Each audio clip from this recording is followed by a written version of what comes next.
कानपुर में लोकसभा चुनाव में जगह जगह पुलिस की प्रशासन की मुस्तैदी रही। साथ ही कानपुर लोकसभा चुनाव के भाजपा प्रत्याशी रमेश अवस्थी व अकबरपुर लोकसभा भाजपा प्रत्याशी देवेंद्र सिंह भोले ने बाबा आनंदेश्वर के दर्शन करके विजय होने का आशीर्वाद प्राप्त किया और समाजवादी पार्टी के आर नगर विधायक अमिताभ वाजपेयी ने अपने पूरे परिवार के साथ जाकर वोट डाला। कानपुर में इस बार जो हम लोगों ने माहौल देखा है अभी तक पूरा परिवर्तन का माहौल बना है।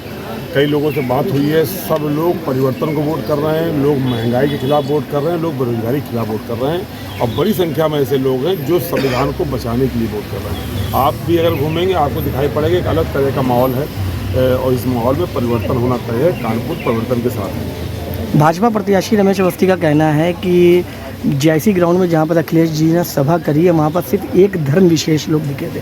तो इंडिया गठबंधन जो चुनाव लड़ रहा है वो सिर्फ एक धर्म विशेष लड़ा रहा है, जबकि उनको पूरा कानपुर नगर लड़ा रहा है और हर धर्म के लोग लगा। पता नहीं वो कानपुर बारे में कितना जानते हैं। हमें तक कुछ दिन पहले ही कानपुर आए हैं, अभी कानपुर वाले भी उनको नहीं जान पाए, वो भी कानपुर वालों को भी नहीं जान पाए हैं। कानपुर का मिजाज अलग किस्म का है। कानपुर देश की मुख्य धारा के साथ रहता है। हमें नहीं लगता कि रमेश अवस्थी जी कानपुर बारे में अधिक जानते हैं और उनका सफ़र कल तक का ही है। परसों वाली गाड़ी से वो लौट जाने वाले हैं। वहीं अगर बात की जाए महापौर की तो प्रमिला पांडे जी ने भी अपने मत का उपयोग करके पहला मतदान किया। हाँ, मतदान इसलिए पहला मैं बराबर जब से मैं मेरी ससुराल है 74 से मैं पहला ही मतदान करती हूँ। यही मेरा बूथ है, यही मैं हमेशा करती हूँ और आज मैंने मतदान किया और शहर वासियों से अपील करूँगी कि मैं पहले भी कह रही थी कि पहले मतदान फिर जलपान। ये बहुत अमूल्य हमारे पास समय जो है, इसको नष्ट न करें। आके खर्च से अपना वोट डालें और वोट इतना हमारी लोकसभा में हो कि किसी भी लोकसभा में उतना वोट न पड़े, क्योंकि ये कानपुर प्रेम की नगरी है। हम कुछ यहाँ तो कहीं कम नहीं है, आप देखिएगा हम तो जीत रहे हैं, जीत रहे हैं। साथ ही कानपुर के पूर्व सांसद सत्यदेव पचौरी ने भी अपने परिवारिक जन के साथ जाकर अपने मत का उपयोग किया। देखें पूरी। देखिए, ये लोकतंत्र का महापर्व है और 5 वर्ष में आता है। इसी से सरकारें बनती हैं, बिगड़ती हैं और जो सरकार बनती है वो मजबूत हो ताकि देश मजबूत हो, देश का विकास हो, देश में समृद्धि और संपन्नता आए, राष्ट्र का गौरव बढ़े। इसीलिए मतदान हो रहा है। मुझे विश्वास है कि यह देश की जनता निश्चित रूप से देश के विकास के लिए, देश में शांति के लिए, समृद्धि के लिए अपने प्रतिनिधि चुनेगी। कितनी सीटें आ रही? कितनी सीटें आ रही? 4 से पार है।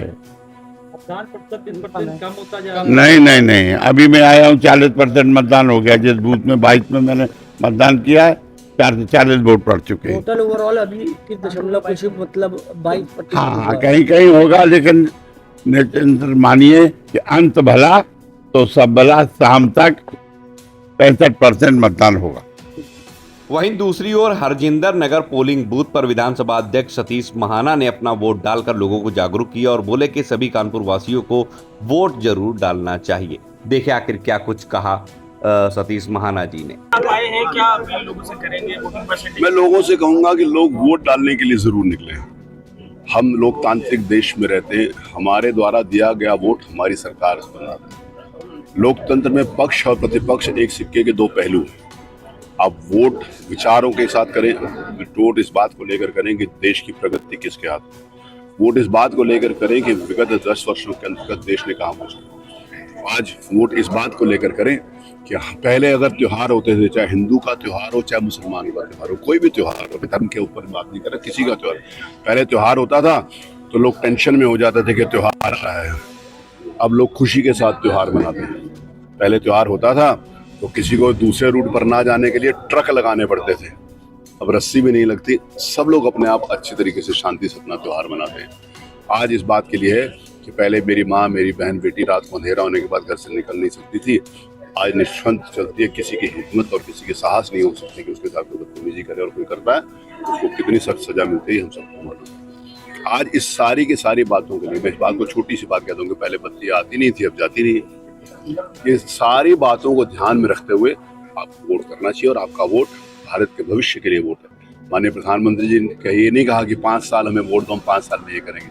5 साल में जो करेंगे, भारत की आज़ादी के 100 वर्ष के आज़ादी का जिस समय हम समय मनाएंगे, वैसा भारत कैसा होगा, इस ओर आज का वोट है। तो मैं सबसे निवेदन करूंगा, भारत के उज्जवल भविष्य के लिए घर से निकलकर जरूर वोट। सर, घटते वोटिंग परसेंटेज पिछले जो फेजेस हुए वोटिंग परसेंट घटते देखे। अब देखिए, लोगों को ये निवेदन है कि लोगों को जागरूक बनना चाहिए। लोगों से अपील है कि जागरूक बने, घर से निकले।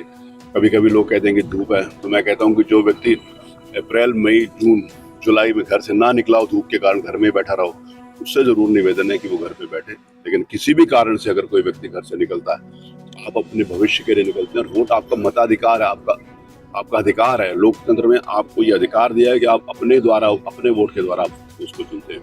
तो मुझे लगता है कि ज़्यादा से ज़्यादा लोग घरों से वोट डालने के लिए निकलेंगे। ये योगदान कितने थे? 80 में से 80।